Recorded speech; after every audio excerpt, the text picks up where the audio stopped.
نحمده ونصلي على رسوله الكريم أما بعد قال الله تبارك وتعالى يا أيها الذين آمنوا اتقوا الله وابتغوا إليه الوسيلة وجاهدوا في سبيله لعلكم تفلحون صدق الله العظيم. یہ سورۃ المائدہ آیت مبارکہ 35 ہے. یا ایھا الذین آمنوا، اللہ تعالیٰ نے ایمان والوں کو مخاطب فرمایا ہے کہ اے وہ لوگوں جو ایمان لا چکے ہو، اتقوا اللہ، اللہ کا تقوی اختیار کرو، وابتغوا الیہ الوسیلہ، اور اللہ کے قریب ہونے کے لیے، اللہ کی رضا حاصل کرنے کے لیے وسیلہ تلاش کرو، وجاہدوا فی سبیلہ، اور اللہ کی راہ میں جہاد کرو، لعلکم تفلحون، اس طرح سے تم فلاح کو پہنچو گے، فلاح حاصل کر لو گے. اس میں سب سے پہلی چیز ایمان والوں کو مخاطب کر کے اللہ تعالیٰ نے جو بتائی وہ اللہ کا تقوی اختیار کرنے کی تلقین کی. اللہ کا تقوی قرآن مجید میں اللہ تعالیٰ کی صفات کے بعد سب سے زیادہ جو ہے اسی چیز کو اللہ تعالیٰ نے ذکر فرمایا ہے. تو اتنی اس کی اہمیت ہے. تقوی کسے کہتے ہیں؟ تقوی کا لفظی مطلب ہوتا ہے بچنا، پرہیز کرنا. تو شریعت کے اندر اللہ کا تقوی کس چیز کو کہتے ہیں؟ کہ انسان کے اندر ایسا اللہ کا احساس پیدا ہو جائے کہ انسان نیکیوں کی طرف بڑھے اور برائی سے بچے.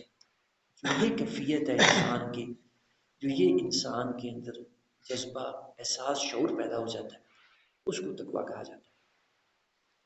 تو اس کی اللہ تعالیٰ نے قرآن مجید میں بہت زیادہ تاکید فرمائی ہے. یعنی اتنی تاکید فرمائی ہے کہ قرآن میں سب سے زیادہ اللہ تعالیٰ کی صفات کا تذکرہ. تو اس کے بعد دوسرے نمبر پہ جس چیز کا اللہ نے تذکرہ فرمایا وہ تقوی کا. اے ایمان والو، اپنے اندر یہ شعور، یہ احساس پیدا کرو کہ جو تمہیں اللہ کے احکام پہ عمل کرنے کے لیے ابھارے اور اللہ کی نافرمانی کی چیزوں سے جو تمہیں روکے، بچائے. یہ قوت، یہ شعور، یہ احساس، یہ طاقت، اس کو تقوی کہا جاتا ہے.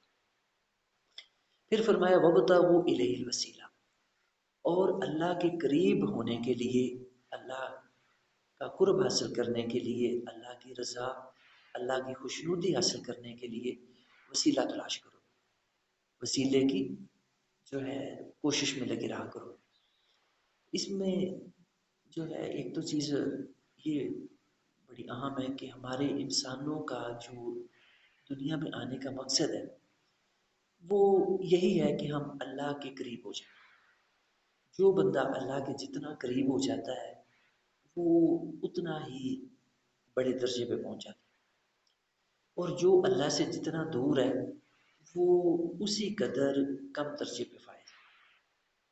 تو ایمان والوں کو سب سے زیادہ کوشش اللہ کا قرب حاصل کرنے کے لیے کرنی چاہیے. اور اس کے لیے اللہ کے پیارے نبی صلی اللہ علیہ وسلم نے ہمیں اچھے اعمال کرنے کی فرمائی. اور اللہ تعالیٰ نے یہ فرمایا کہ اے میرے بندو، اگر تم میری رضا حاصل کرنا چاہتے ہو تو تم میرے نبی کی پیروی کرو، ان کے طریقے پہ چلو. نبی کو اللہ تعالیٰ نے اسوہ حسنہ کہا، ان کی زندگی کو، ان کے مبارک طریقوں کو. تو ہم ان کی زندگی کے مطابق اپنی زندگی گزاریں گے تو یہ سب سے آسان طریقہ ہے اللہ کے قریب ہونے کا، اللہ کی خوشنودی حاصل کرنے کا، اللہ کی رضا حاصل کرنے کا. پھر نبی اکرم صلی اللہ علیہ وسلم نے فرمایا کہ جو بندہ نیک اعمال کرتا ہے اور اللہ کی نافرمانیوں سے بچتا ہے وہ بندہ اللہ کے قریب ہوتا جاتا ہے. فرمایا کہ ایک وہ وقت آ جاتا ہے کہ جو ہے انسان جو ہے جن ہاتھوں سے کوئی کام کرتا ہے وہ اس طرف جاتے ہیں جو اللہ کی رضا کے کام ہوتے ہیں، اللہ کی پسند کے کام ہوتے ہیں. اسی طرح پھر وہ زبان سے وہ چیزیں بولتا ہے جو اللہ کی رضا کی ہوتی ہیں، اور وہ دماغ سے وہ چیزیں سوچتا ہے جو اللہ کی خوشنودی کا سبب بنتی ہے۔ تو انسان جو بھی نیکی کا کام کرتا ہے وہ اس کے ذریعے اللہ کے قریب ہو جاتا ہے، اللہ کے نزدیک ہو جاتا ہے۔ اور جب بندہ کوئی برائی کا کام کرتا ہے تو وہ اللہ تعالیٰ سے دور ہو جاتا ہے۔ تو جو ہماری اصل کمائی ہے دنیا کے اندر وہ یہی ہے کہ ہم اللہ کے قریب ہوں، اللہ کے نزدیک ہوں، اللہ کی رضا حاصل کریں، اللہ کی خوشنودی حاصل کریں۔ اور ہم اس میں جتنا کامیاب ہوتے ہیں اتنا ہی ہمارے دنیا میں آنے کا مقصد پورا ہوتا ہے۔ تو ہمیں اس کے لیے جو ہے اپنی دن رات کی جو ہماری کوشش ہے اسی کام میں ہونی چاہیے۔ باقی جو ساری چیزیں ہیں دنیا کی اور باقی جو حاجات ہیں، باقی جو معاملات ہیں، وہ سارے جو ہے ان کا درجہ اس کے بعد ہے۔ جو ہمارا سب سے بڑا مقصد ایمان والوں کا ہونا چاہیے وہ یہی ہونا چاہیے کہ ہم اپنے رب کے نزدیک ہو جائیں، ہمیں اپنے رب کا قرب حاصل ہو جائے، ہمیں جو ہے اپنے رب کا جو ہے قرب مل جائے، اپنے رب کی نزدیکی ہمیں حاصل ہو جائے۔ تو اللہ تعالیٰ ہمیں اپنے بندوں میں شمار کرتے ہیں۔ تو یہ ہمارا دنیا کا سب سے بڑا مقصد جو ہے یہی ہونا چاہیے۔ باقی ساری چیزیں اس کے بعد کی ہیں، اس کے بدائل ہیں۔ تو نبی اکرم صلی اللہ علیہ وسلم نے وسیلے کے حوالے سے فرمایا کہ اپنے جو نیک اعمال ہیں جو ہم کرتے ہیں ان کو فرمایا کہ اللہ کے ہاں وسیلہ پیش کیا۔ اس کے لیے احادیث مبارکہ میرے ذہن میں آ رہی ہیں کہ نبی اکرم صلی اللہ علیہ وسلم نے ہمیں واقعات بیان فرمائے، احادیث کی صحیح کتابوں میں موجود ہیں۔ آپ نے فرمایا کہ ایک جو ہے دفعہ پرانے زمانے کی بات آپ نے بتائی کہ تین جو ہے ان بندے تھے جو جنگل میں سفر کر رہے تھے۔ تو سفر کرتے ہوئے بارش شروع ہو گئی اور وہ پناہ لینے کے لیے کسی جو ہے ان کو جو تھوڑی سی غار نما چیز نظر آئی وہاں کھڑے ہو گئے پہاڑ کے جو ہے نا اوٹ میں لا کے۔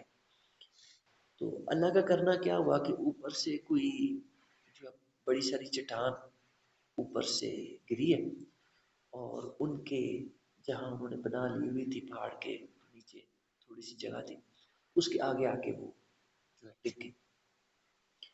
تو اندر اندھیرا ہو گیا کہ اس زمانے میں لوگوں کے پاس موبائل نہیں تھے، باقی لائٹ نہیں ہوتی تھی۔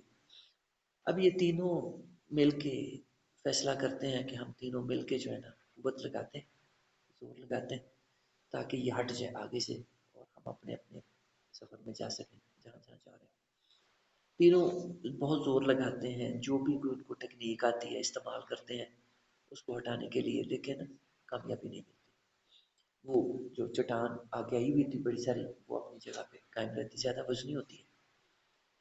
تو آخر جب ان کو ناکامی ہوتی ہے پھر سوچنے کے لیے بیٹھتے ہیں اور کہتے ہیں کہ یار اب جو ہے نا اور تو کوئی چیز کام نہیں ہمارے آ رہی، نہ کوئی بندہ بشر ہے، نہ ہماری اپنی طاقت ہمارے، نہ کوئی اور اس وقت چیز ہے کہ جو ہماری کام آئے۔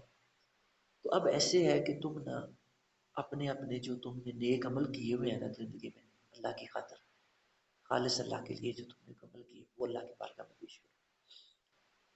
تو ایک بندہ ان میں سے کھڑا ہوتا ہے اور اللہ کے آگے ہاتھ اٹھاتا ہے، دعا کرتا ہے، کہتا ہے یا اللہ کہ تو جانتا ہے کہ میں بھیڑ بکریاں چراتا ہوں اور میرے بوڑھے والدین جو کہ گھر میں آرام کر رہے ہوتے ہیں، میں جب سارا دن اپنے بھیڑ بکریاں چرا کے واپس جاتا ہوں تو میں ان کے لیے دودھ نکالتا ہوں، تازہ دودھ ان کو پیش کرتا ہوں، ان کی خدمت کرتا ہوں۔ تو ایک دن ایسا ہوا کہ میں لیٹ ہو گیا، میرے والدین سو گئے، تو کہتا ہے کہ میں دودھ نکال کے تو ان کے سرانے کھڑا رہا اور میں نے جو ہے شور نہیں کیا، ان کو جگایا نہیں کہ میرے والدین سوئے ہیں اور ان کی جو ہے نیند خراب نہ ہو۔ تو پھر جب کتنی دیر میں کھڑا رہا، کتنی دیر کھڑا رہا اسی انتظار میں کہ میرے والدین بھوکے سو گئے ہیں تو میں ان کی نیند بھی خراب نہ کروں۔ تو جب یہ خود ہی اٹھیں گے تو میں پھر ان کو دودھ پیش کروں. تو کتنی دیر بعد جا کے جب ان کی آنکھ کھلی تو میں نے دودھ پیش کیا. تو وہ کہتا ہے کہ یا اللہ، یہ میرا عمل صرف تیری رضا کے لیے تھا، تجھے خوش کرنے کے لیے میں والدین کی خدمت کیا کرتا تھا.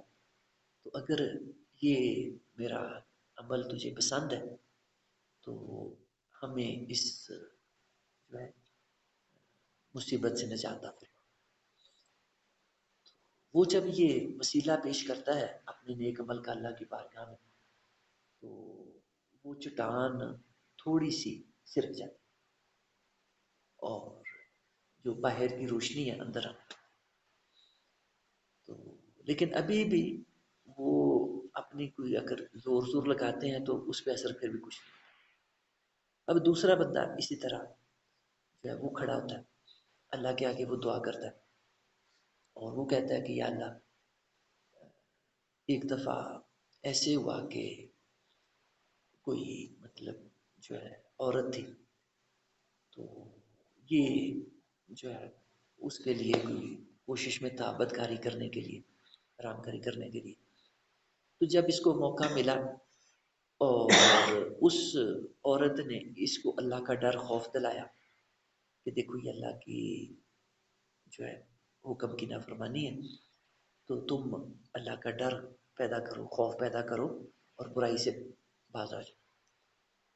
تو وہ کہتا ہے کہ یا اللہ، اس نے جب مجھے تیرا ڈر خوف دلایا تو میں تیرے ڈر اور خوف کی وجہ سے اس برائی سے پرے ہو گیا، میں نے جو ہے برائی کا ارتکاب نہیں کیا. تو اگر اے اللہ یہ کام تو سمجھتا ہے کہ میں نے تیری رضا کے لیے کیا تو ہمیں اس مصیبت سے نجات دے. تو اس نے یہ دعا کی تو جو چٹان تھی اور سرک گئی اور جو ہے نا مطلب کہ وہ پرے ہو گئی اور باہر کی اور روشنی اندر آنے لگی. لیکن اتنی نہیں تھی کہ یہ تینوں جو ہے نا باہر نکل جائے. اسی طرح پھر جو تیسرا تھا وہ بھی اسی طرح جو ہے اللہ کے آگے اس نے ہاتھ اٹھائے دعا کے لیے. اور اسی طرح جو اس نے کوئی نیک عمل کیا ہوا تھا اس نے اللہ کی بارگاہ میں اپنا وہ نیک عمل پیش کیا. تو اس نے یہ بھی کہا کہ یا اللہ، اگر یہ نیک عمل میں نے تیرے لیے کیا تھا تو ہمیں اس مصیبت سے نجات دے. تو اس کی جب یہ دعا ہوئی تو اللہ تعالیٰ نے وہ جو چٹان تھی اس کو ہٹا دیا، سرکا دیا اور ان کا رستہ بن گیا. یہ پھر باہر آئے اور خوشی خوشی اپنے اپنے منزلوں کی طرف روانہ ہو. تو یہ جو نیک اعمال ہیں یہ جو ہے بندے کو اللہ کے لیے خالص کرنے چاہیے کہ جس میں انسان کو کوئی اور مطلب نہ ہو، کوئی اور غرض نہ ہو، کسی کا دکھلاوا مقصود نہ ہو اور نیت کے اندر کوئی اور فطور نہ ہو، صرف اللہ کو راضی کرنے کے لیے ہمیں کام کرنے چاہیے. اور جب کوئی مصیبت بن جائے، کوئی تکلیف بن جائے، کوئی پریشانی آ جائے تو پھر اپنے وہ کام جو خالص اللہ کے لیے کیے ہیں ان کو اللہ کی بارگاہ میں بطور وسیلہ پیش کر. تو یہ بہت بڑا وسیلہ ہوتا ہے. اللہ ویسے بھی بندوں کی دعا رد نہیں کرتا، لیکن جب اپنے عملوں کا وسیلہ اللہ کی بارگاہ میں پیش کیا جاتا ہے تو اللہ تعالیٰ ان کو قبول فرماتا اور جو ہے اللہ تعالیٰ دعا رد نہیں کرتے. پھر فرمایا وجاہدوا فی سبیلہ، کہ جہاد کرو اللہ کی راہ. تو یہ جو ہے یہاں جہاد سے مراد کوشش ہے اور اللہ کی راہ میں جو بھی اچھے کام ہیں، اللہ کی رضا کے کام ہیں وہ کرنے کا ہمیں کہا کرو. اس کے ذریعے فرمایا تمہیں فلاح ملے گی. فلاح کا لفظ دنیا کی کامیابی پہ بھی محیط ہے اور آخرت کی کامیابی کے لیے، دونوں جہاں میں کامیابی ملے گی. ان الذین کفروا، بے شک جن لوگوں نے کفر کیا، لو ان لہم ما فی الارض جمیعا، اگر ان کو زمین کا سب کچھ بھی مل جائے، ومثلہ معہ، اور اتنا ہی انہیں اور مل جائے، لیفتدوا بہ من عذاب یوم القیامہ، تو وہ جو ہے قیامت کے دن اللہ کے حضور عذاب سے بچنے کے لیے یہ پیش کر. یا اللہ، یہ ساری دنیا جو ہمارے پاس ہے اور اس کی مثل اور بھی جو ہمارے پاس ہے، یہ یا اللہ ہم پیش کرتے ہیں اور اس کے عوض ہمیں قیامت کے دن کے عذاب سے بچا لے۔ تو اللہ فرماتا ہے ما تقبل منہم، کہ یہ اللہ قبول نہیں کرے گا، یعنی یہ اللہ نے سمجھانے کے لیے بتایا۔ ایک تو کسی انسان کو پوری دنیا مل بھی نہیں سکتی اور نہ ہی اتنی اور دنیا کو مل سکتی ہے۔ فرمایا کہ اگر جو ہے یہ دنیا کی جو چیزیں ہیں اور دنیا ہے، اللہ نے ان کی حیثیت بتائی کہ ان کی یہ حیثیت ہے، اور اس کے مقابلے میں جو قیامت کے دن کا عذاب ہے وہ فرمایا کہ کتنی سخت چیز ہے کہ لوگ جب قیامت کے دن کا عذاب دیکھیں گے تو دنیا جہان کی ساری چیزیں اور ان کا ڈبل بھی اللہ کی بارگاہ میں دینے پہ تیار ہو جائے کہ یا اللہ یہ سارا کچھ ہم سے لے لے اور قیامت کے دن کے عذاب سے ہمیں بچا لے۔ تو اللہ کیا فرماتا ہے ما تقبل من، کہ ایسی تجارت اللہ نہیں کرے گا، کچھ قبول نہیں کیا جائے گا اس سے۔ وَلَهُمْ عَذَابٌ أَلِيمٌ، اور ان کو فرمایا کہ دردناک عذاب دیا جائے گا۔ یریدون ان یخرجوا من النار، پھر جب اللہ تعالیٰ ان کو دوزخ میں پھینک دے گا تو پھر وہاں وہ ہاتھ پیر ماریں گے کہ کسی طرح سے باغ نکلیں یہاں سے، دوزخ سے کسی طرح سے فرار ہو جائیں، کسی طرح سے بھاگ جائیں، یہاں سے نکل جائیں۔ فرمایا وما هم بخارجین منها، کہ آخر اللہ کی پکڑ سے کوئی نکل سکتا ہے بھلا؟ اللہ کی جو پکڑ ہے بڑی سخت ہے، اللہ کے جو انتظامات ہیں بڑے مضبوط ہیں۔ فرمایا کہ اپنی ساری کوششوں کے باوجود دوزخ سے نہیں نکل پائیں گے۔ وَلَهُمْ عَذَابٌ مُقِيمٌ، اور انہیں ہمیشہ کا دائمی عذاب اس کے اندر دیا جائے۔ وَالسَّارِقُ وَالسَّارِقَةُ فَاقْطَعُوا أَيْدِيَهُمَا، اب اللہ تعالیٰ نے دوبارہ سے احکام کا سلسلہ شروع کر دیا۔ فرمایا کہ چوری کرنے والا مرد ہو یا عورت ہو، فَاقْطَعُوا أَيْدِيَهُمَا، ان کے فرمایا کہ ہاتھ کاٹ دو، جزاء بما کسبا، یہی سزا ہے ان کے کیے کی، ان کی چوری کی، نکال من اللہ، یہ سزا اللہ کی طرف سے ہے عبرت کے طور پر۔ واللہ عزیز حکیم، کیونکہ اللہ تعالیٰ عزیز ہے، غالب ہے اور بڑا حکمت والا ہے۔ تو یہ ان احکام میں سے ہے جو اللہ تعالیٰ نے جو ہے سزائیں دنیا کے اندر خود اللہ تعالیٰ نے حکم دیا جن کا۔ تو چوری کرنے والا مرد ہو یا عورت ہو، فرمایا ان کا ہاتھ کاٹ دو۔ تو یہ اللہ کی طرف سے یہ جو ہے سزا ہے چوری کرنے کی۔ تو آج ہم دیکھتے ہیں کہ یہ ہمیں اللہ کی طرف سے جو حکم ہے کہیں پورا ہوتا نظر نہیں آتا۔ ہمیں جو ہے ہم نے اپنی زندگی میں نہیں دیکھا، پوری زندگی میں، کہ اللہ کا یہ حکم پورا ہو۔ اور جو ہے ایک چیز اور سمجھنے والی ہے کہ جو اللہ تعالیٰ کی طرف سے ان کو حدود کہتے ہیں، یعنی جو سزائیں اللہ تعالیٰ نے خود طے فرمائی ہے نا، ان کو ہم شریعت کی زبان میں حدود اللہ کہتے ہیں، اللہ کی قائم کی ہوئی حدیں ہیں یہ۔ تو ان کو قائم کرنے کے لیے دارالسلام کا ہونا لازمی ہے۔ حضرت عمر فاروق رضی اللہ تعالیٰ عنہ کے بارے میں کتابوں میں آتا ہے کہ جو ہے ان کی جو خلافت ہے وہ سن 13 ہجری میں شروع ہوئی ہے، سن 3 ہجری میں حضرت ابوبکر صدیق جب اللہ کو پیارے ہو گئے تو ان کے بعد حضرت عمر فاروق رضی اللہ تعالیٰ عنہ آپ خلیفہ بنے۔ تو سن 13 ہجری میں، کیونکہ 11ویں ہجری میں نبی علیہ السلام اللہ کو پیارے ہوئے، ربیع الاول کی 12 تاریخ کو سن 11 ہجری، اور ابو بکر صدیق خلیفہ بنے تو تقریباً 2.25 سال حضرت ابو بکر صدیق خلیفہ رہے۔ اور پھر سن جو ہے 13 ہجری میں حضرت عمر فاروق رضی اللہ تعالیٰ عنہ خلیفہ بنے، اور پھر 18 ہجری میں قحط پڑا آپ کی خلافت کے اندر۔ تو قحط پڑا تو جو ہے آپ نے دیکھا کہ اب قحط کا سال آ گیا، اس کو عام الرمادہ کہا جاتا ہے، جس سال قحط پڑا ہے حضرت عمر فاروق رضی اللہ تعالیٰ عنہ کی خلافت کے زمانے میں۔ تو آپ نے اس سال چوری کی سزا کو موقوف کر دیا، کیونکہ جو ہے چوری کی سزا کو نافذ کرنے کے لیے جہاں دارالسلام کا ہونا لازمی ہے، وہیں جو ہے اس کے لیے حالات کا موافق ہونا بھی ضروری ہے۔ اگر قحط پڑا ہوا ہے تو اس صورت میں کسی کی چوری کرنے پر اس کے ہاتھ نہیں کاٹے جا سکتے۔ حضرت عمر فاروق رضی اللہ تعالیٰ عنہ نے وہ دین کو بہت اچھا سمجھتے تھے، تو انہوں نے کہا کہ ہم جو ہے ابھی حالات وہ نہیں ہیں کہ ہم اس سزا کو نافذ کر سکیں، تو انہوں نے عام الرمادہ کے ساتھ چوری کی سزا کو موقوف کر دیا۔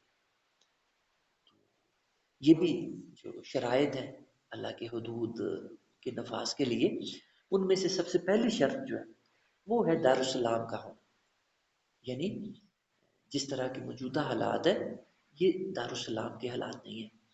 ان کے اندر اگر ہم چوری کرنے والوں کے ہاتھ کاٹنے شروع کر دیں گے تو فتنہ فساد زمین پہ برپا ہو جائے، کیونکہ پہلے ہی اللہ کا کوئی حکم پورا نہیں ہو رہا اور نظام جو ہے اللہ کے حکام کے مطابق نہیں چل رہا، تو ایسے میں اگر ہم چوری کرنے والوں کے ہاتھ کاٹنے شروع کر دیں گے تو یہ ہم جو ہے غلط کام کریں۔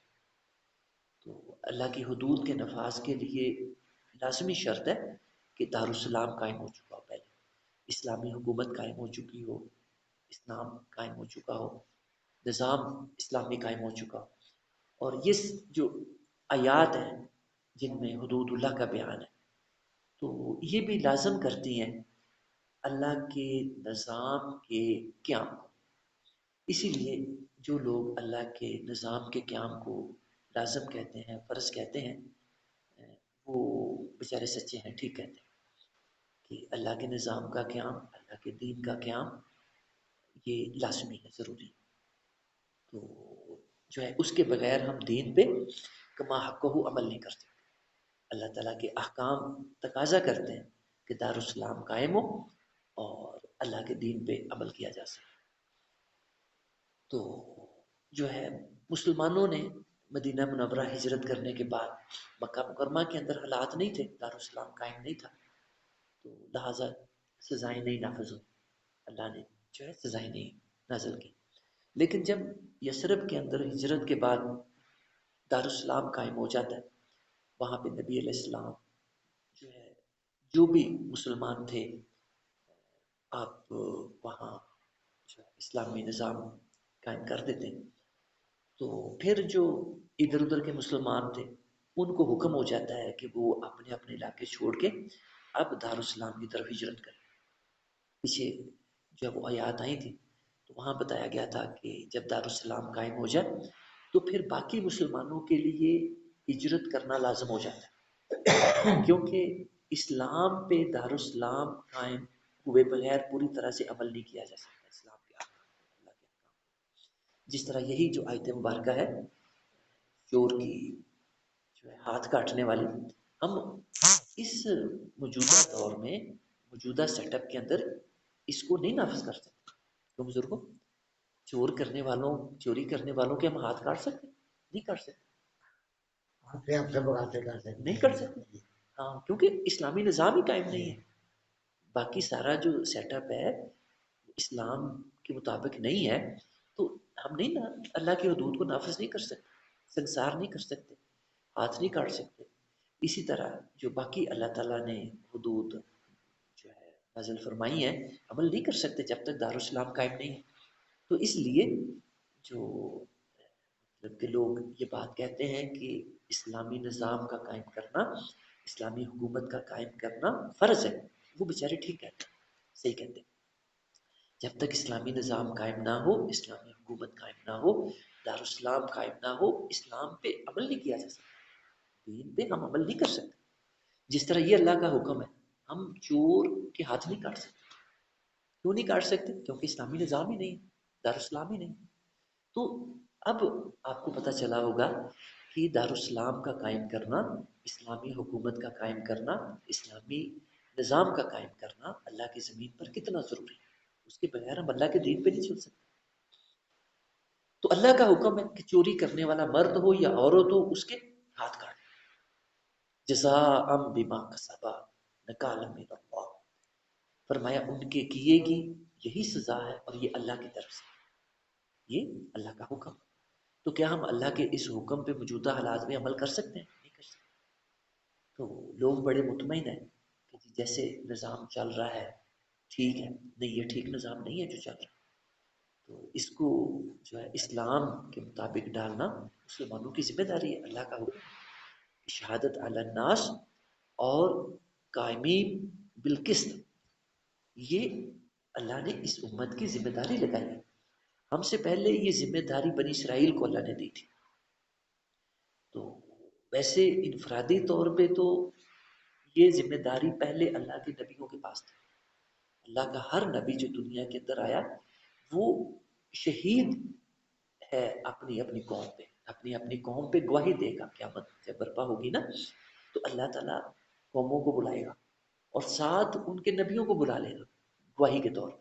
ہر نبی اپنی اپنی قوم پہ آ کے گواہی دے گا کہ یا اللہ میں نے تیرا دین ان تک پہنچایا۔ تو جو ہے یہ تو ہر نبی کی ذمہ داری تھی انفرادی طور پہ۔ پھر قوموں کے طور پہ جو ہے دو ہی قومیں میری معلومات کے مطابق جو اللہ کی زمین پہ آئی ہیں جن کو اللہ نے یہ منصب عطا فرمایا، ایک بنی اسرائیل تھی جن کو اللہ نے شریعت دی، تورات دی، اور ان کو اللہ تعالیٰ نے دنیا کی امامت کا منصب عطا فرمایا، اور ان کی ذمہ داری تھی کہ وہ شہادت علی الناس اور عدل اور قسط کے قیام کے لیے کوشش کریں۔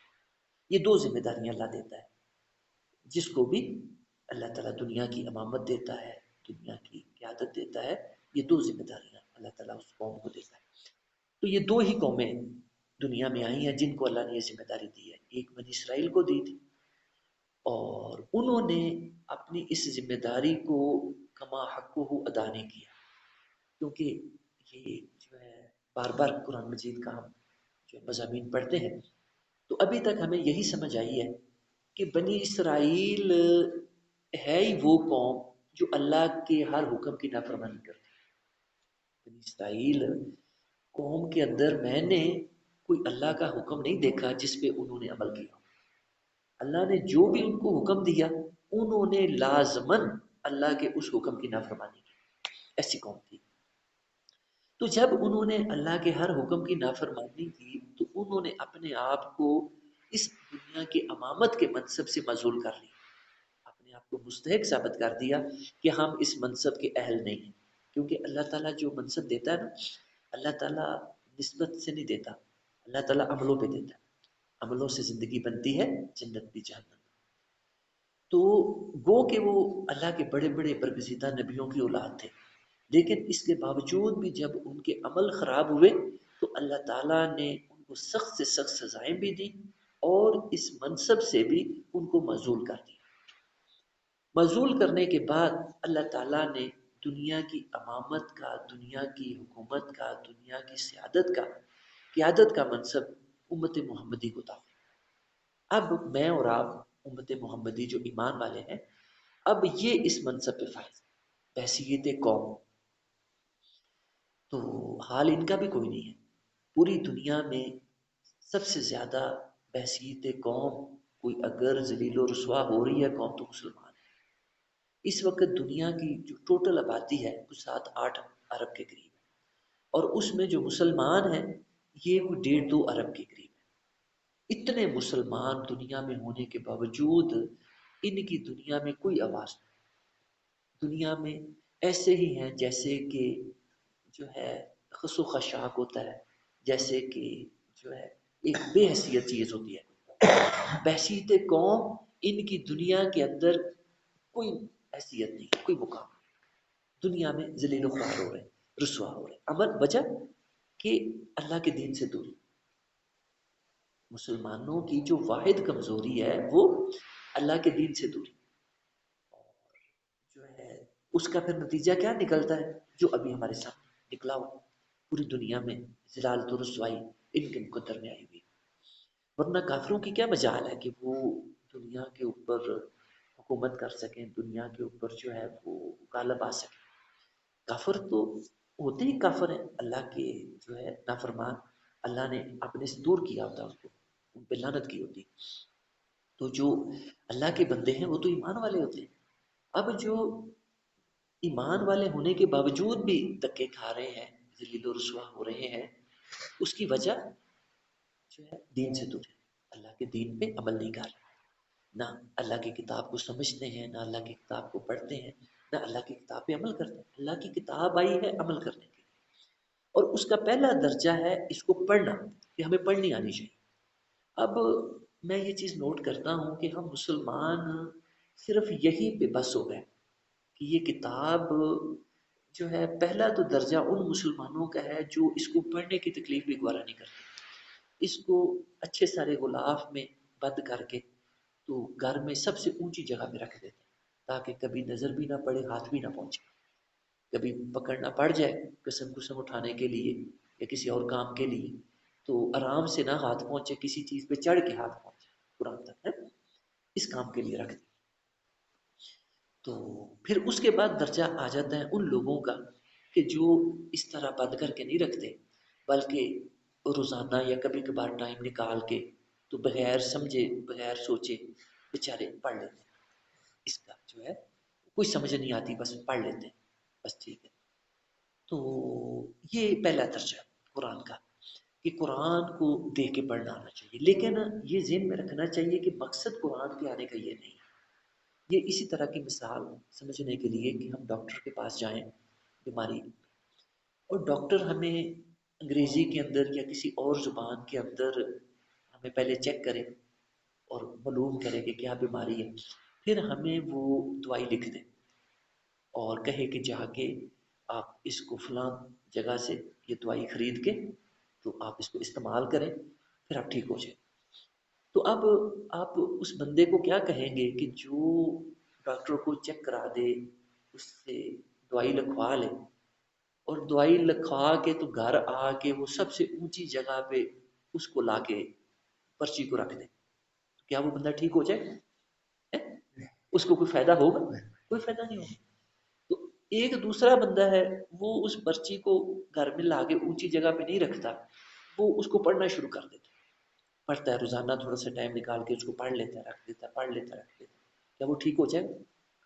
وہ بھی نہیں ٹھیک ہوگا. ٹھیک تو وہی ہوگا نا جو ڈاکٹر کی ہدایت کے مطابق اس پرچی کو اسٹور پہ لے کے جائے گا، دوائی خریدے گا، اور آ کے جیسے ڈاکٹر نے کہا ہے صبح دوپہر شام جو چیز کھانے کو کہی ہے، جو چیز ملنے کو کہی ہے، جو چیز اور کرنے کو کہی ہے ویسے کرے گا، وہ ٹھیک ہوگا نا. تو اسی طرح یہ قرآن مجید، یہ اللہ نے ہمارے لیے نسخہ بھیجا. ہمیں اس کا فائدہ اس وقت ہوگا جب ہم اس کو پڑھیں گے، سمجھیں گے، اور مالک نے جیسے کہا ہے کہ یہ دوائی ایسے ایسے لینی ہے ویسے لیں گے، پھر ہم ٹھیک ہوں گے، ہمیں اس کا فائدہ ہوگا.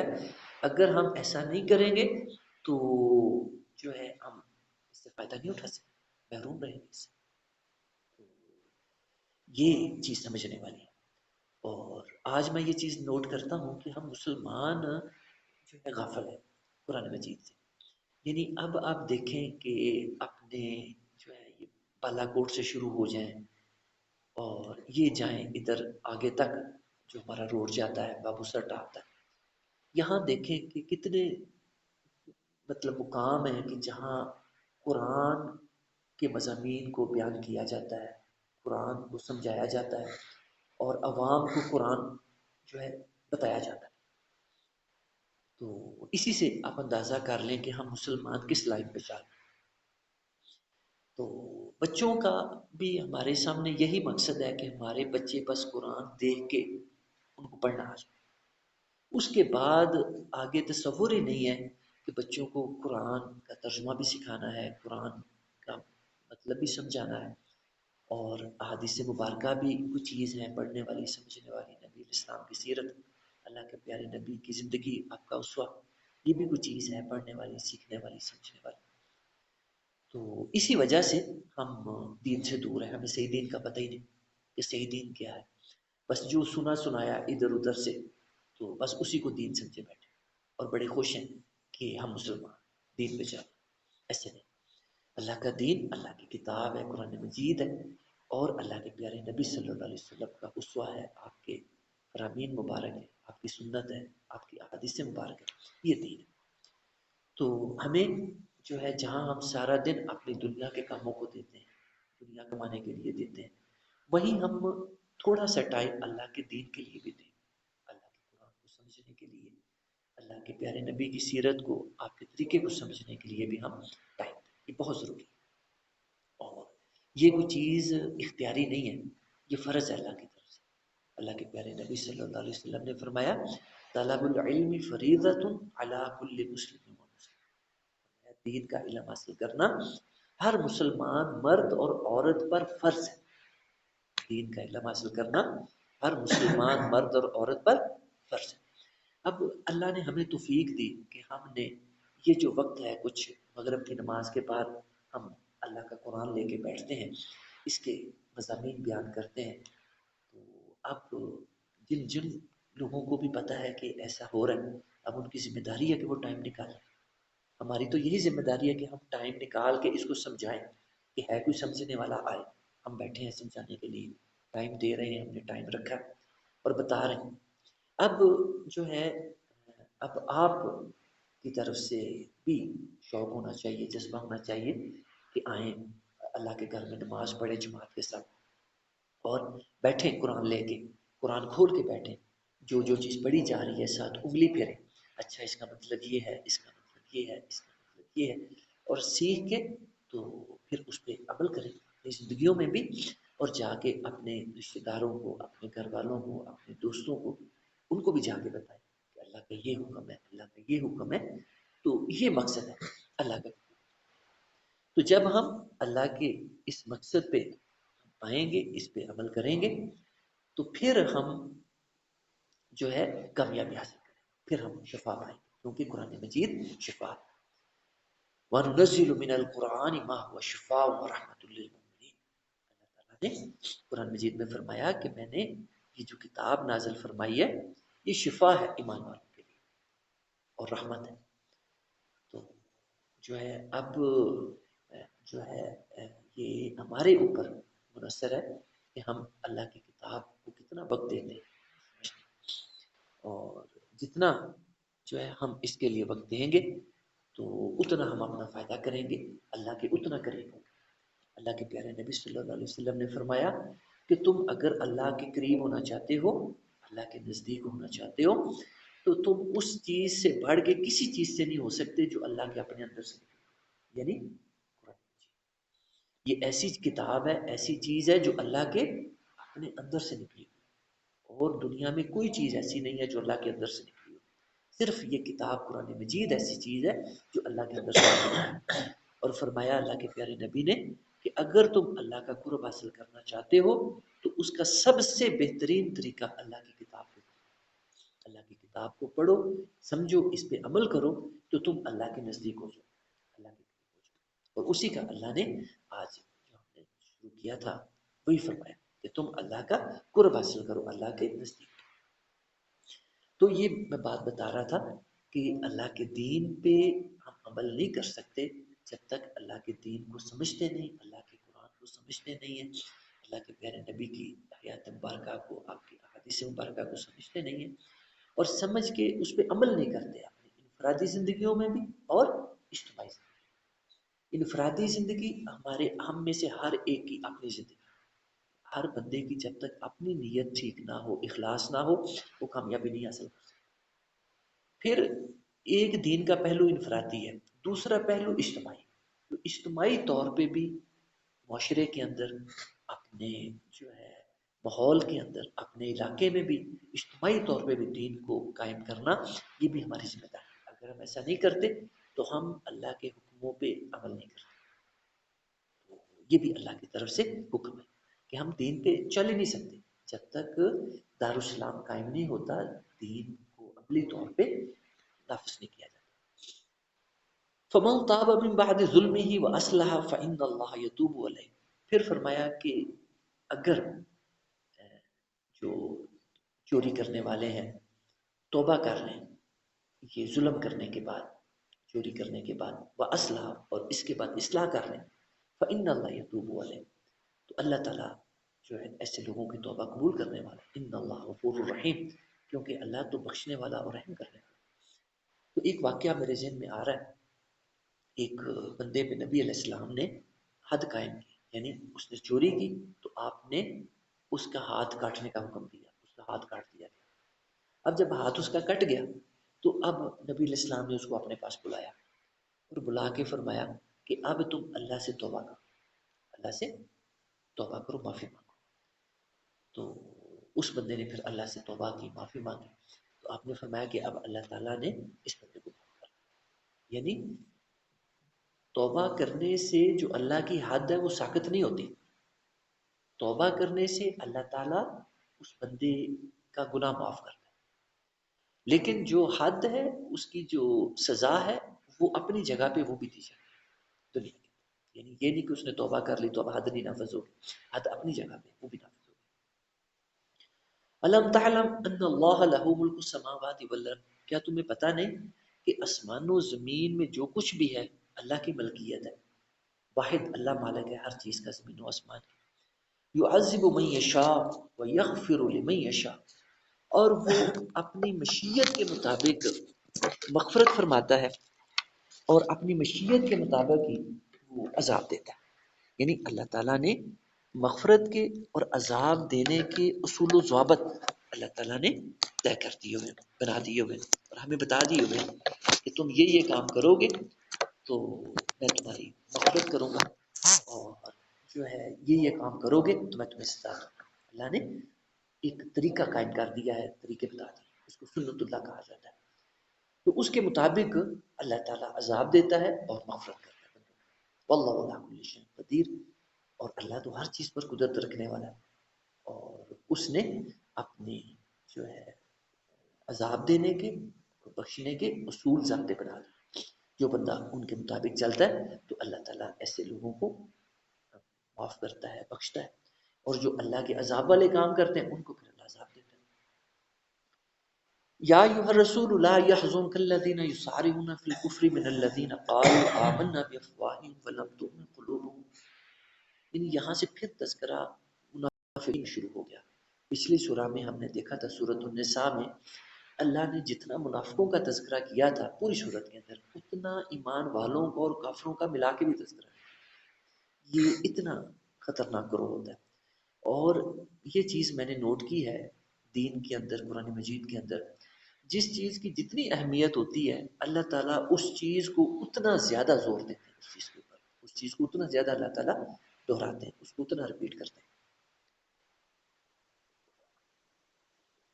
تو یہ جو منافقین کا گروہ ہے یہ واقعی دنیا میں پائے بھی سب سے زیادہ جاتے ہیں.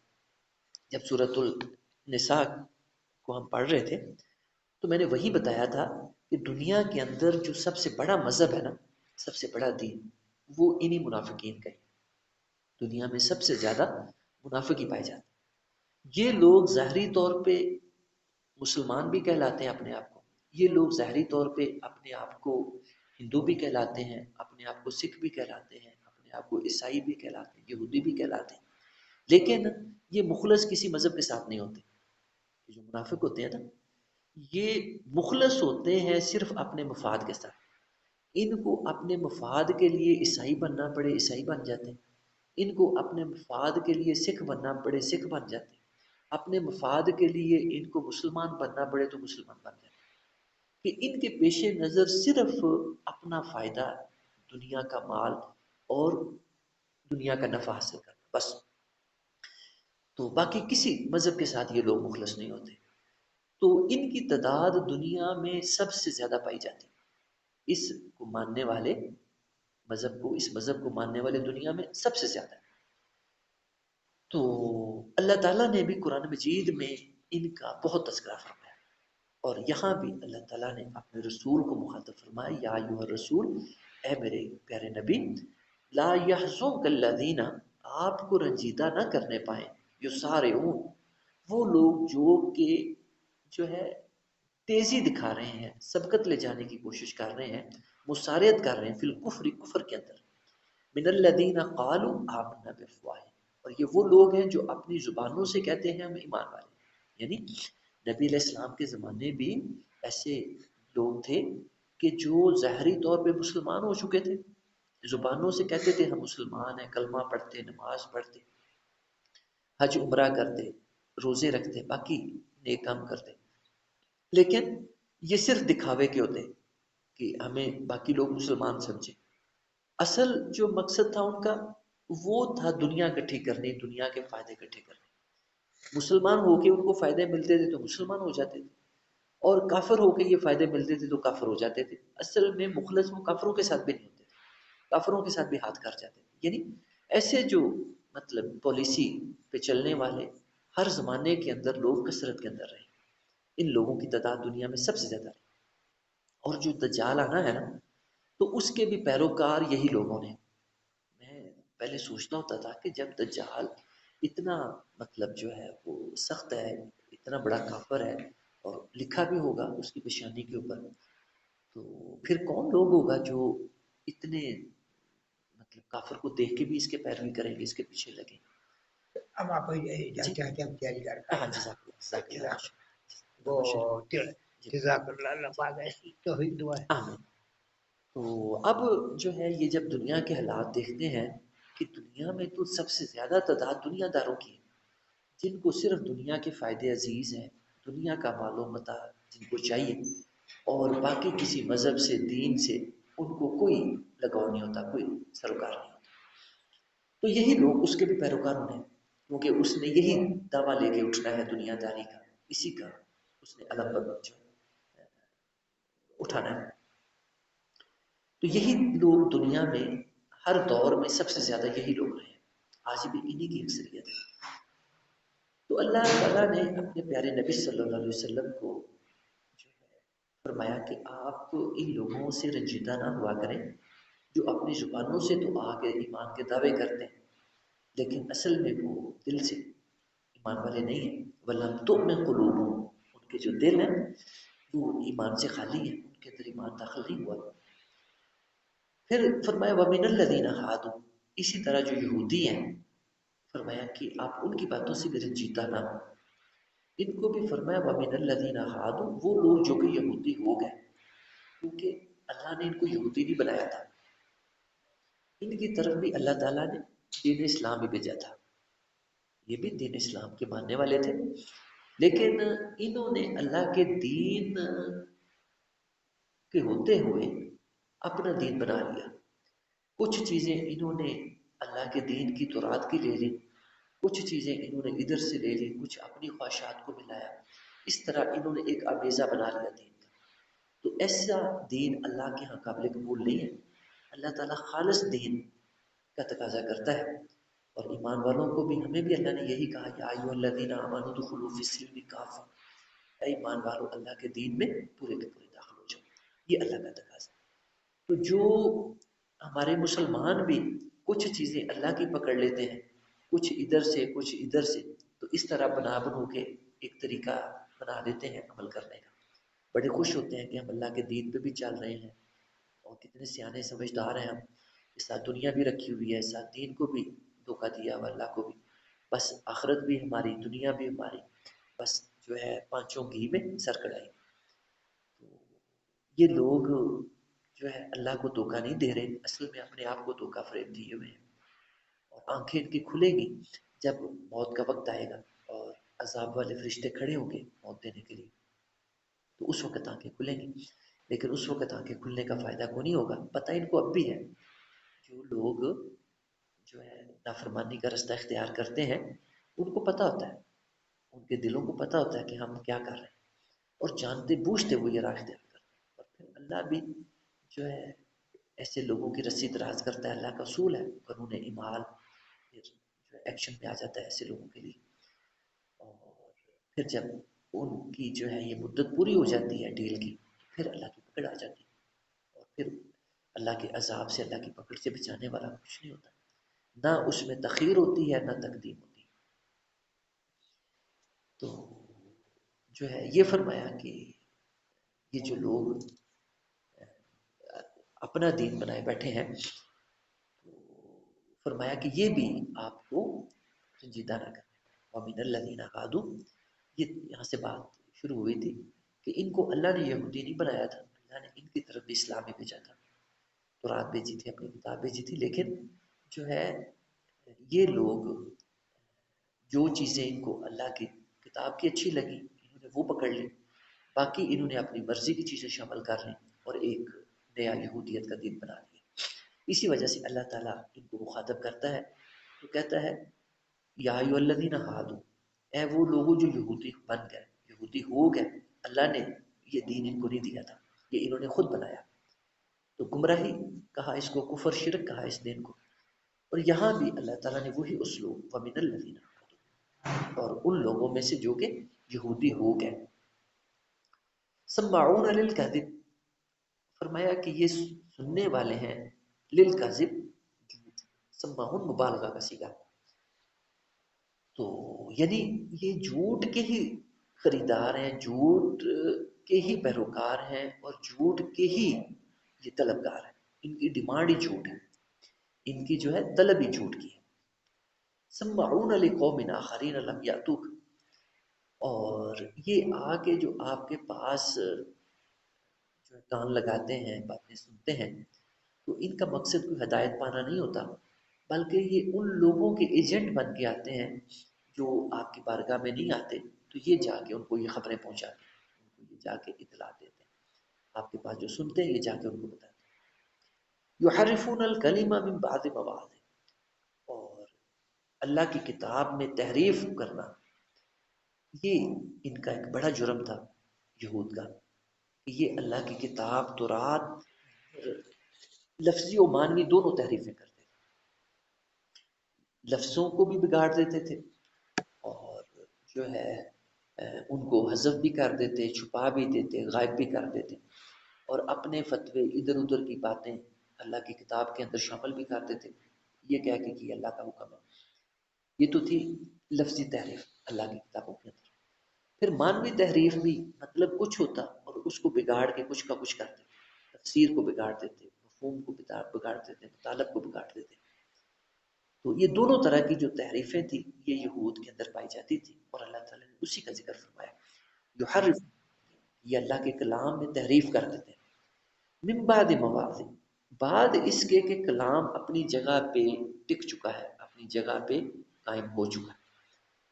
تو اس کے بعد یعنی جو ہے اللہ کی جو احکام ہوتے، اللہ کے جو فرامین ہوتے، وہ تورات میں آ چکے اپنی جگہ پہ، لیکن یہ ان کے اپنی جگہ پہ آنے کے بعد ان کو وہاں سے ہٹاتے، ان کے اندر گڑبڑ کرتے، دنیا کے لیے، دنیا کے فائدوں کے لیے یہ ان کے مقاصد پیش نظر ہوتے. یقولون ان اوتیتم ھذا فخذوا، اور کہتے کہ اگر یہ چیز تمہیں دی جائے تو لے لو. وَإِن لَّمْ تُؤْتَوْا، اور اگر یہ جو ہے چیز نہ تمہیں ملے، فاحذروا، پھر چھوڑ دو، پھر احتیاط کرو، پھر ہوشیار ہو جاؤ. یہ اصل میں جو ہے ان کا بیان فرمایا واقعہ کہ یہ نبی علیہ السلام کی بارگاہ میں اپنے کچھ معاملات لے کے آتے فیصلہ کرنے کے لیے. تو جن چیزوں میں تو ان کو امید ہوتی کہ فیصلہ ان کے موافق ہو جائے گا، ان کی پسند کے مطابق ہو جائے گا، وہ تو معاملات یہ نبی علیہ السلام کی بارگاہ میں لے آتے فیصلہ کرانے کے لیے. لیکن جہاں ان کو پتہ ہوتا کہ فیصلہ ہمارے حق میں نہیں ہوگا، ان کو پتہ ہوتا کہ ہم جھوٹے ہیں، ہم جو ہے یہاں پہ مطلب جو ہے سچے نہیں ہیں، تو پھر یہ نبی علیہ السلام کے پاس آنے کی بجائے پھر اور جو دوسرے دنیا دار ہوتے، اپنے جو مذہبی پیشوا جو رشوت بھی لیتے، بے ایمانی بھی کرتے، اللہ کے حکام کو بگاڑتے بھی، پھر ان کے پاس چلے جاتے فیصلے کرانے کے لیے. تو جو ہے اب جب نبی علیہ السلام کے پاس آتے تو پہلے سے ہی انہوں نے یہ طے کیا ہوتا کہ اگر آپ کا فیصلہ ہماری پسند کے مطابق آیا تو ہم مانیں گے، اور اگر ہماری مرضی کے مطابق آپ نے فیصلہ نہ دیا تو پھر ہم نہیں مانیں گے. یعنی پہلے سے یہ طے کر کے آتے. تو ایسے لوگوں کو کیا ہدایت ملنی ہے، اور جو مطلب اپنی پسند کی چیزیں تو لیتے ہیں دین میں سے، اور جو چیزیں اپنی پسند کی نہیں ہوتی، اپنے فائدے کی نہیں ان کو لگتی، ان کو چھوڑ دیتے. تو اسی کو اللہ نے گمراہی کہا، اسی کو اللہ نے کفر کہا. تو ایسے واقعات پہلے بھی جو ہے قرآن مجید میں گزر چکے ہیں. میں نے وہاں جو ہے واقعات بیان کیے تھے کہ کس طرح سے جو ہے اللہ تعالیٰ نے پھر بعد میں جو ہے یہ احکام بھی نازل فرمائے کہ جو لوگ آپ کے فیصلوں پہ جو ہے راضی نہیں ہوتے، آپ کے فیصلوں کو تسلیم نہیں کرتے، تو اللہ نے کہا کہ یہ لوگ مسلمان ہی نہیں ہیں، یہ کافر ہیں. تو جو ہے یہ ان کا طریقہ کار تھا، یہود کا، منافقین کا. تو وَمَن يُرِدِ اللَّهُ فِتْنَتَهُ، اور جو اللہ کی ارادے اور مشیت کے مطابق فتنے میں مبتلا ہو، فَلَا تَمْلِكَ لَهُ مِنَ اللَّهِ شَيْئًا، تو تم اللہ کے سامنے جو ہے ان کو جو ہے نہیں، کوئی اختیار نہیں ان کا رکھ سکتے. فلاں تملی کا، تم کوئی جو ہے ملکیت نہیں رکھ سکتے، کوئی اختیار نہیں رکھ سکتے، ان کا فائدہ نہیں کر سکتے اللہ کے سامنے شے یا کچھ بھی. تو یعنی جو اللہ کی قانون کی زد میں آ چکے ہوں فتنے کی، تو پھر کوئی اور چیز ان کو فائدہ نہیں دے سکتی، پھر وہ جو ہے ہدایت نہیں پا سکتے. اولئک الذین، یہی لوگ ہیں، لم یرید اللہ، جن کے بارے میں اللہ کا ارادہ، اللہ کی مشیت نہیں ہے، ان یطہر قلوبہم، کہ ان کے دل پاک ہوں، ان کے دل سنورے، کیونکہ وہ خود جانتے بوجھتے ہوئے گمراہی کا رستہ اختیار کرتے ہیں. تو پھر اللہ کا قانون امحال جو ہے وہ آ جاتا ہے، عمل پذیر ہو جاتا ہے. تو پھر ان لوگوں کو ہدایت نہیں ملتی کہ انہوں نے جانتے بوجھتے ہوئے خود گمراہی کا رستہ اختیار کیا ہوتا ہے. لہم فی الدنیا خزی، ان کے لیے دنیا میں بھی رسوائی، ولہم فی الآخرۃ عذاب عظیم، اور ایسے لوگوں کے لیے آخرت میں بھی بڑا عذاب. سماعون للکذب، فرمایا کہ یہ لوگ سننے والے ہیں جھوٹ کے، یعنی جھوٹ کے طلبگار ہیں، جھوٹ کی جو ہے ڈیمانڈ کرنے والے ہیں، اسی کے جو ہے یہ طلبگار ہیں. اکالون للسحت، اور اکالون بھی جو ہے یہ مبالغہ کا صیغہ ہے. فرمایا کہ بڑے کھانے والے ہیں یہ سحت، حرام کی رشوت جو ہے ان کے جو ہے اندر بڑی رچی بسی تھی. اور حرام کاری، رشوت، حرام طریقے سے مال کھانا، دھوکے فریب کے ذریعے، سود کے ذریعے، اور جو ہے دوسرے جو حرام کے ذرائع ہیں ان کے ذریعے. تو اس کے لیے مبالغہ کا صیغہ اللہ تعالیٰ نے استعمال کیا، جس طرح سماعون للکذب، اسی طرح اکالون للسحت، حرام بھی ان کے جو اندر رچا بسا، یہ جو ہے لگ چکے ہیں حرام کھانے میں.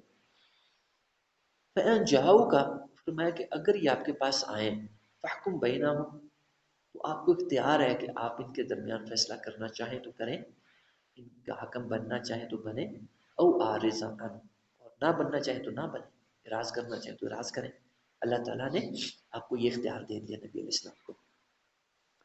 وَإِن تُعْرِضْ عَنْهُمْ، اور فرمایا کہ اگر آپ ان سے اعراض کریں گے اور ان کا جو ہے معاملہ نہیں پکڑیں گے فیصلہ کرنے کے لیے، فَلَن يَضُرُّوكَ شَيْئًا، تو گھبرائے نہیں، یہ آپ کو کوئی بھی ضرر نہیں پہنچا سکیں گے ایسی صورت میں. وَإِنْ حَكَمْتَ، اور اگر آپ ان کا معاملہ لے لیتے ہیں فیصلہ کرنے کے لیے، فَاحْكُم بَيْنَهُم بِالْقِسْطِ، تو پھر فرمایا کہ آپ قسط کے مطابق، عدل و انصاف کے مطابق پھر فیصلہ کریں، کیونکہ مسلمانوں کو تو اللہ کا یہی حکم ہے، قائمین بالقسط. تو اللہ کے نبی بھی اسی ذمہ داری کو پورا کرتے ہیں. ان اللہ یحب المقسطین، اور اللہ تعالیٰ محبت کرتا ہے مقسطین، قسط کرنے، عدل کرنے والوں کو، انصاف سے کام لینے والوں کو. وَكَيْفَ يُحَكِّمُونَكَ، اور یہ کیسے آپ کے پاس اپنے فیصلے حکم کے لیے، تحکیم کے لیے لاتے ہیں. فَعِندَهُمُ التَّوْرَاةُ، ان کے پاس تورات موجود ہے، فیہا حکم اللہ، اس کے اندر بھی اللہ کے احکام موجود ہیں. ثُمَّ يَتَوَلَّوْنَ مِن بَعْدِ ذَلِكَ، پھر یہ پھر جاتے ہیں اس کے بعد. وَمَا أُولَٰئِكَ بِالْمُؤْمِنِينَ، حقیقت یہ ہے کہ یہ ایمان والے نہیں ہیں، یعنی جو ہے یہ نہ تو تورات پہ ایمان رکھنے والے ہیں، اور نہ ہی یہ جو ہے کسی اور اللہ کی کتاب پہ ایمان رکھنے والے. اصل یہ ایمان رکھنے والے ہیں دنیا پہ، اور دنیا کے فائدوں پہ، یہی ان کا مذہب ہے دنیا داری. تو یہاں سے ان کو دنیا کی چیزیں ملیں، دنیا کا مال ملے، وہیں کے ہو جاتے ہیں. تو فرمایا کہ یہ نہ تو رات پہ ایمان رکھنے والے ہیں، نہ قرآن پہ، نہ کسی اور چیز پہ. تو لہٰذا آپ رنجیدہ نہ ہوں، اور آپ پہ کوئی ذمہ داری بھی نہیں ہے کہ آپ ان کے معاملات کو تحکیم کے لیے لازمی قبول کریں. آپ کو اختیار ہے، آپ لینا چاہیں تو لیں، نہ آپ حکم بننا چاہیں تو نہ بنیں. آپ کو اللہ نے اجازت دی، اور پھر تسلی بھی دے دی کہ اگر آپ ان کی تحکیم نہیں اپنے اختیار میں لیتے، ان کا معاملہ نہیں فیصلہ فرماتے، تو آپ نے گھبرانا بھی نہیں کہ آپ کو کوئی نقصان بھی نہیں دے سکیں. اللہ تعالیٰ محفوظ ہے. جب اللہ تعالیٰ جو ہے کسی کی حفاظت کرے تو کوئی نقصان نہیں کر سکتا. تو یہ ایمان کا ہمارا حصہ ہے، اور ہر مسلمان کا یہ ایمان ہونا چاہیے. اللہ تعالیٰ ہمیں دین کو، قرآن کو صحیح معنوں میں سمجھنے کی توفیق عطا فرمائے، اللہ تعالیٰ عمل کی توفیق عطا فرمائے. وآخر دعوانا ان الحمد للہ رب العالمین.